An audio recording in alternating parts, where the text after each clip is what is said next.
Well, let's get this roast to cooking.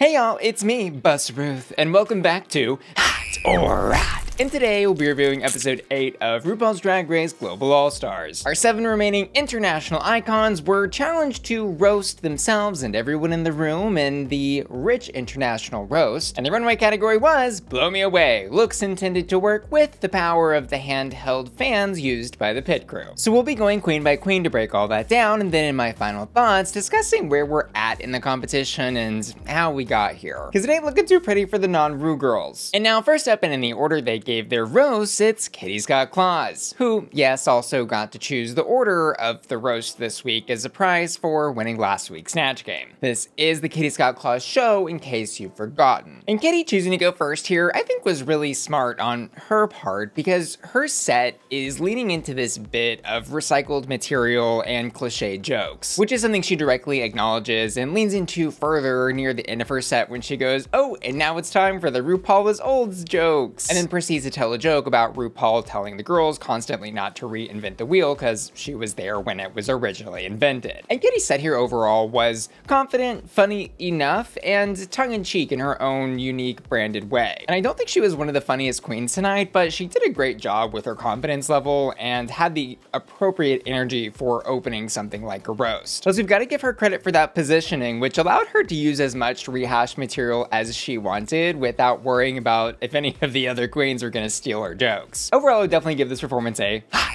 But over on the runway, I was a little underwhelmed. She is giving us bedazzled bodysuit meets wedding attire vibes. I think that's what this is supposed to be. And the rhinestone bodysuit is like fine enough for maybe like a performance number or something, but for a runway category, I feel like it's lacking a little bit of inspiration because it really is just a bodysuit and a flowy coat. And overall, this look is coming off a bit uninspired and not doing enough for me in the category of Blow Me Away. This look I'm gonna give a hot. And next up, we've got a song from Vanity Vane, who chose to do a song for the roast. She chose to sing a song, which, like, as Michelle gives her the critique, maybe in the right context could have been an okay idea for somebody that was like super funny and punchy. But Vanity approaches her roast music with like a seriousness that just doesn't make a lot of sense for a roast. She starts off singing, "On RuPaul's Global All-Stars, we gather on a stage, pretending we are models, but no one really slays." Which is kind of funny, like just read as like an ironic piece of poetry or something, but sung in a very serious tone. I don't know, it just wasn't translating. Because the writing is somewhere between like open mic night tortured poets department and pop music. And it doesn't get any better as she goes on. And another couplet, she sings, "In a wig and corset and high heels, I'm begging you to stay. Can someone bring a burger? I haven't eaten in days." And it was that line where I was just like, Vanity, what are we even doing here? Where are the jokes? Why are we singing directly to the panel and begging them to stay? No joke, this had to be one of the like top 3 most cringiest moments in Drag Race roast history, which is an accomplishment in and of itself. And so yes, I have to say, objectively, this roast performance was bad. It was horrible. It was cringy. It was a rot. But there's also, I think, a level of like rewatch value in some of these really bad comedy challenge performances like this one. And I think if she can lean into just accepting how bad and cringe it was, this could be something that fans celebrate her for instead of something that haunts her. But it seems like she's not quite there yet in her reflection of what happened of this season. After the episode aired this week on Instagram, she posted a photo of herself in the roast and wrote this caption. "It's very obvious that the roast is not my thing at all. No surprises there. But watching it back threw me right back in that emotional draining hole I was in during shooting immediately. Like, I'm completely aware of my lack of talent when it comes to this. I'm not delusional, but holy F, I haven't moved all day. I turned off the episode, plugged in my headphones, and have stayed in bed ever since. I feel terrible. How the F can you be so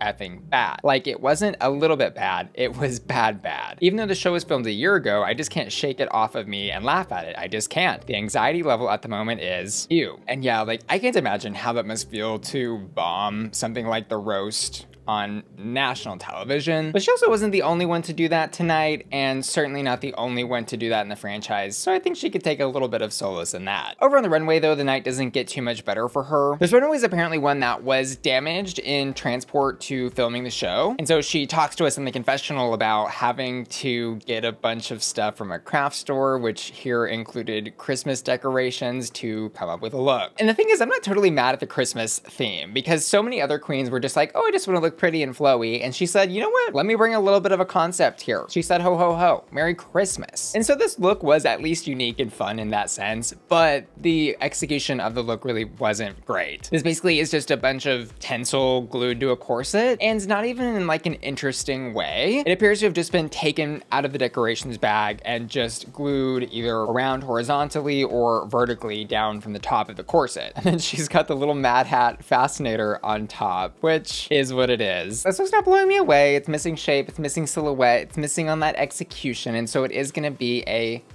and our next queen to bomb in this roast is Pythia. And the thing with Pythia's roast was she definitely had some okay material, but it was really the delivery that lacked any kind of comedic presence or timing. She made fun of Nehellenia's singing abilities, her own whiteness and inability to dance, and even had a clever joke about Kitty and understanding what great British pronouns are now. Unfortunately, her pacing was off, the timing was weird, and she's got this kind of nervous, almost people-pleasing energy that she brings to this roast that just doesn't translate as funny. If I had to sum up her roast in just one word, I would say it was awkward, which is crazy because she was so funny in last week's Snatch game when she was performing as Zeus, and so it seems she does know how to be funny. It's just that context switching of playing a character versus playing herself and being funny. But this, as herself, was a and she mentioned several times in this episode how she doesn't really understand comedy or stand-up as a talent. But again, she didn't really have trouble with that last week when she was Zeus. And then again, during critiques, when Rupaul asked her to tell a joke as Zeus, she was able to do it and had the whole panel laughing. But over on the runway, Pythia never misses. This look is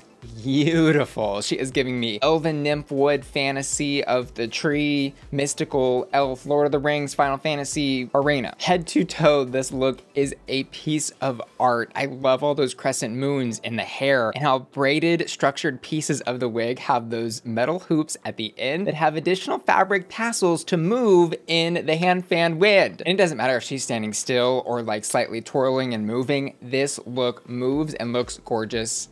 Either way, she's a goddess, she's a genius, and this look is so ethereal and beautiful. It's totally hot. But I do want to quickly remind y'all that my channel truly would not be possible without the help of my Patron family at patreon.com/BussyQueen. That's my members only website where you can get access to tons of exclusive content like reactions every single week to episodes of Drag Race that I review. And you can join my Patreon and watch those reaction videos by clicking the link below. I can't wait to see you there. Click the link. And next up, it's Annie Oakley. It's Annie Oakley.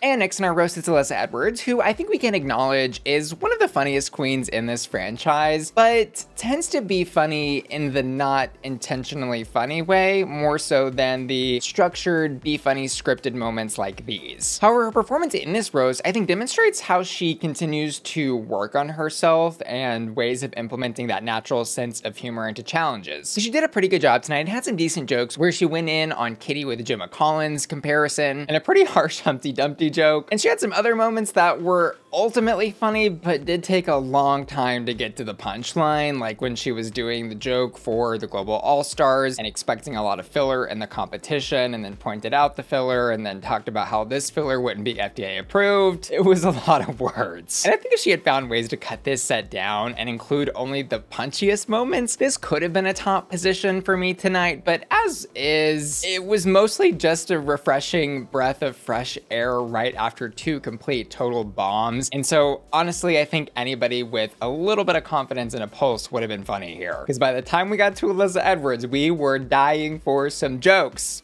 And so I'm gonna leave this performance with a safe because she was very confident in her delivery and did get a few laughs. And over on the runway, she's not giving blow me away, she's giving blew me away. Clearly, her mind is working on levels that scientists can't even study yet. And I love how this look is giving me beautiful cheerleader vibes or some kind of halftime performance pop star energy with all that beautiful blue tassel. And I love the structure mixed with the movement of this look and how she can kind of control where she wants that movement to be with those wrist straps attached to the train. I think the shape and silhouette she's created here is really great. The blue color is powerful, royal, and she looks totally gorgeous. The only issue with this look is the hand fans were actually kind of working against it, which didn't feel right, because with the tassel you'd think, oh, this is gonna be great with all the wind, but it made her look a little more gone with the winds than enhanced by the wind. And those moments really when she's just standing still, lightly moving her arms like in the center of the stage, are a much better presentation of the look than either of the sides of the stage where the wind is blowing. But this look is definitely high. And next up, it's Nehellenia, who's going into this roast with, I guess we could say, a bit of a handicap, considering, as she lets us know, roasts just aren't really a thing in Italian culture. But she's also going into this challenge with no wins and something to prove, and she does a killer job. She had one of my favorite jokes of the entire night when she talked about how Pythia reminded her of an epic poem. She's got the name of an oracle, the body of a goddess, and the face of a mythological beast, which is really just incredible from writing to punchline to delivery. And she also had some decent roasts about forgetting who Queen Kong was, and then about her and Rupaul both lying to people saying that they can sing. And I love how she closed her set with the, if you like me, I'm Nehellenia, and if you don't, shut up. They are riffing on Kitty's cliche closer for her set. She got the roast to cooking, she served up a plate for everyone on that panel and made them eat. This was hot. And over on the runway, she's giving us Katniss Everdeen Girl on Fire. Chad Michaels would be proud. And this look is cute, but I'm just not crazy about it. I do like the fire flame sequin detail bodice, but aside from that piece, the rest of the look is a lot of red stretch fabric that is either haphazardly blowing in the fans and kind of making her look a little bit lost in like bed sheets or something. And then her hair is really not doing her any favors either, which is having the same issue as the rest of the look, just kind of making her look lost and covered up instead of enhancing her beauty with the wind. And I'm really not sure what the exact details of the brief given to the queens were, but it's clear that this look was not tested and approved to work well with hand fans. And sure, this look is pretty, it's just not lighting my fire, so I'm gonna give it a.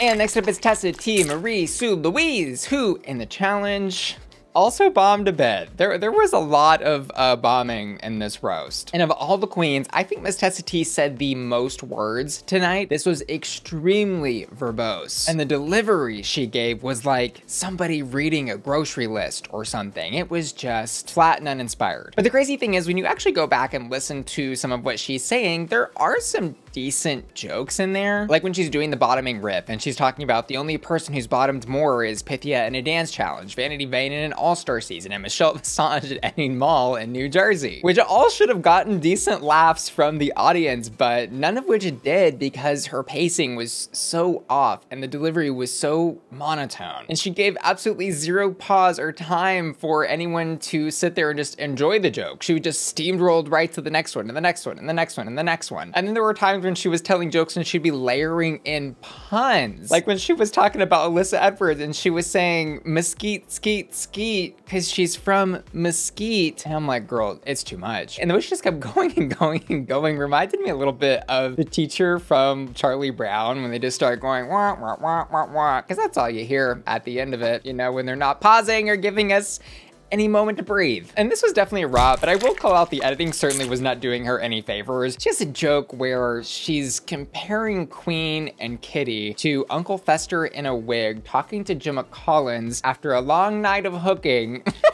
And after she tells the punchline, it cuts straight to the judges just looking flat faced with 2 to 3 seconds of cricket noise sound effect. But over on the runway, she's another queen who really has not missed on this runway this season yet. And she has, I will say, one of the cleanest runway packages we have seen in a really long time. She has such an eye for silhouette, shape, and design, and such a great understanding of her proportions and how she looks in drag. She's giving us like a silver tinsel pom-pom fantasy, basically Vanity Vane and Alyssa's look combined into one, but then turning up the serve to 11. And her look, I think, was a really great example of how to use that tinsel material in a way that worked so amazingly with the fans and without the fans. So she can sit there and shake it and it looks gorgeous, or she can sit there and get blown and it looks gorgeous. I think the secret was chopping that tinsel like really short so she could give a little best of both worlds. Hannah Montana, I see you. This look was hot. And next up, let's skeet on over to Queen Kong's roast, who we learn is very excited for this challenge because roasting and reading, as she lets us know, is a big part of Aussie culture. And overall, this roast goes great for Queen Kong, which isn't super surprising considering we know that she's got piles of material. We've been hearing it all season in her confessionals, being shady left and right to all the other queens. But she also had down what a lot of the other queens did tonight, which was that confidence and delivery. She got a great opener about global excellence and how she doesn't see any on the stage tonight, and had some good riffs about how she's learned so much in this global competition, like how Pythia is short for pathetic, and spends several jokes riffing on the amount of work Alyssa's had done coming into this season. But I think one of the keys to her victory tonight that we can't ignore was her positioning as a closer, because she got to sit there and essentially make fun of all of the train wrecks and plane crashes before her. Plus, she's able to pivot her positioning into a joke about Kitty, putting her, Queen Kong, the person of color, last on the set, just like Kitty's ancestors would have done as well. Queen was funny, smart, confident, punchy, and delivered a great roast here. This was totally hot. And over Runway, she is giving us some gold lame Grecian goddess kind of vibes, I think, with that structured armor bodice and then that long flowy train. And this, I'll say, isn't my favorite Queen Kong look that we've seen on the runway. I think it's lacking a little bit in terms of construction detail. You can see the breast chest piece is kind of floppy or misshapen. And I think the straps coming in the middle of her chest like that are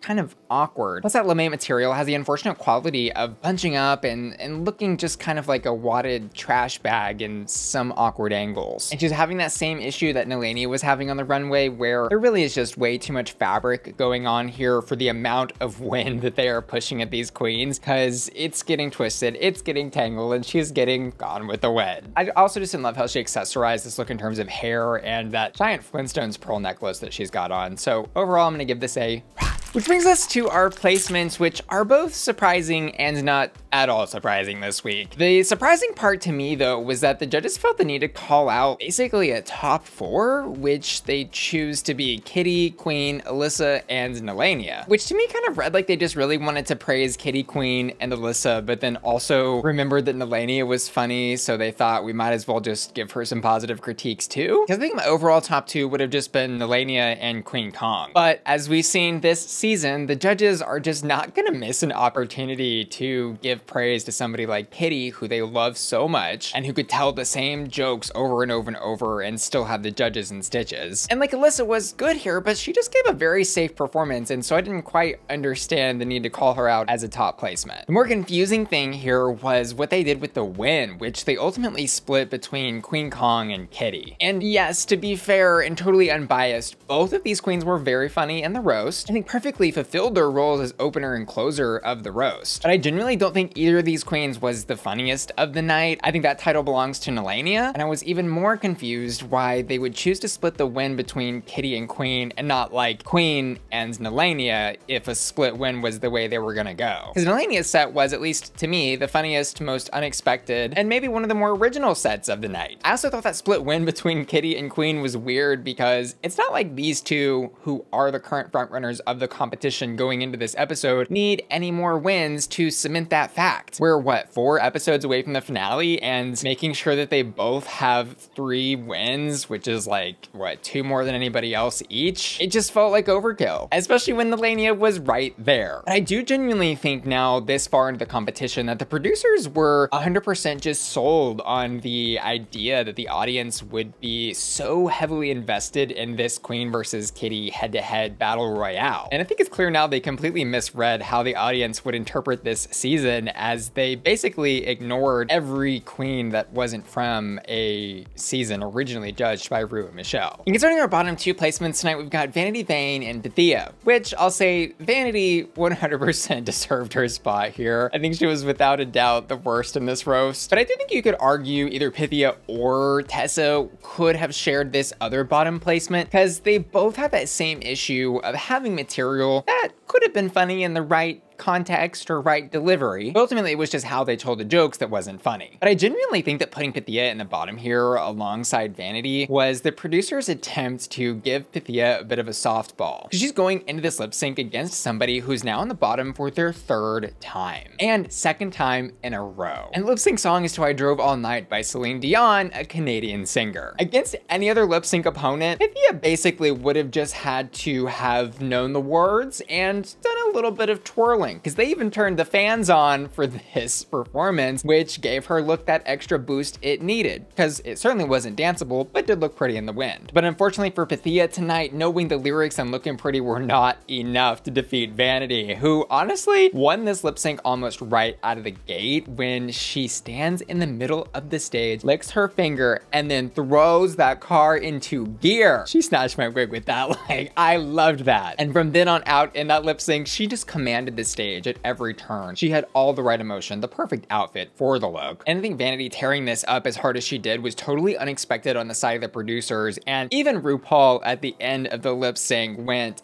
"That bitch tore it up." Off to the side, they're talking about Vanity. I mean, really, this was an incredible lip sync from her, and even more incredible that this was her 2nd killer lip sync in a row. And as a reminder, you can click the link below to join my Patreon and catch my reaction videos where I reacted to this lip sync and the best parts of this episode. Vanity 100% deserved this Shantae, and I don't think really anyone could watch this lip sync and refute that. But that doesn't mean I'm not horribly upset to see Pythia go here, because I don't think it was her time. And again, I don't even think the producers expected it to be her time. And this really sucks to watch her go, because she has been absolutely killing this season on the runway every single week in the design challenges, and arguably could have, I think, 1 or 2 more wins based on her performance throughout this season so far. While we're on the topic of wins, favoritism, and placements, let's go ahead and talk about how we are 8 episodes into this season of Global All-Stars, and 10 wins have been awarded to the queens. Now, 7 of those 10 wins have been awarded to Ru girls, as in queens who were originally judged by Ru and Michelle on their original seasons. And every queen who's been eliminated so far has been from an international franchise not originally judged by Ru and Michelle. And Kween and Kitty are now so far ahead in this competition with 3 wins each that it seems insurmountable for any other queen to climb ahead of them. Especially a queen like Nehellenia, who's been safe throughout the entire competition and has yet to get a single win, yet who is someone who might have deserved several already, including one for this episode. This is just another case of that favoritism for the Ru girls working overtime. And again, we're at a point in the season where it's not surprising to watch anymore, but it still is upsetting because we're seeing robbery after robbery in broad daylight at this point. But of course, I'd love to know what y'all thought about everything down in the comments below. As for hottest haunts in the challenge, I'm gonna give it to Nehellenia, and on the runway, Pythia. And I also asked my patrons for their hottest haunts, and this week they have agreed with me in giving it to Nehellenia in the challenge and Pythia on the runway. Yeehaw! Also gonna give an extra special shout out to Ashton, Felicia, Laura, Matthew Burns, Nicole Meets, and Will and Tana, who are all supporting me at my Bussy Queen Collector tier at patreon.com. See you later. Love ya. Bye.